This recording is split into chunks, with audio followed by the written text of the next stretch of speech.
एक विशाल शरीर समुद्र तट पर आकर अटक गया था, लेकिन उसमें अब जरा भी जीवन के कोई संकेत नहीं बचे थे। फोरेंसिक टीम को जैसे ही खबर मिली, वे तुरंत वहां पहुंच गए।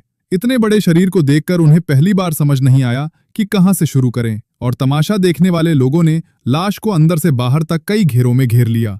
किसी ने हाथ बढ़ाकर उसकी त्वचा को छुआ। वो इतनी नरम थी जैसे अभी अभी भाप में पकी रोटी हो। हथेली के गड्ढों में पानी भरा हुआ था, और हैरानी की बात ये कि उसमें कुछ मछलियां तैर रही थीं। कुछ हिम्मती लोग उस पर चढ़ने लगे। कोई उसके सिर पर खड़े होकर फोटो खींच रहा था। यहां तक कि कोई उसकी नाक पर खड़े होकर स्ट्रीट डांस भी कर रहा था। कुछ छोटे बच्चे उसके पेट पर दौड़ते खेलते लहरों जैसा मजा ले रहे थे। ये खबर बहुत जल्दी इंटरनेट पर फैल गई और सीधा ट्रेंडिंग सूची में पहुंच गई। ये जगह रातों रात एक मशहूर चेक इन स्पॉट बन गई। उस विशाल शरीर की त्वचा पर भी तरह तरह की ग्रेफिटी बना दी गई। हर जगह अलग अलग हस्ताक्षर छोड़ दिए गए। दिन पर दिन बीतते गए। पर्यटक बार बार उस पर चढ़ते रहे।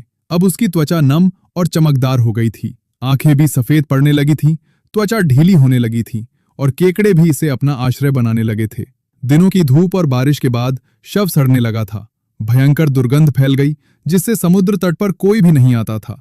यहां तक कि सीगल और गौरैया भी रास्ता बदलकर उड़ने लगीं। जल्द ही सरकार ने बड़े क्रेन बुलवाए और इस विशाल शरीर को टुकड़ों में काटकर ले जाया गया।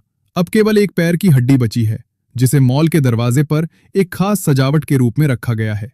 आह, किसने सोचा था कि कभी लोगों से भरा रहने वाला वो चेक इन समुद्र तट आज इतना वीरान और उदास हो जाएगा।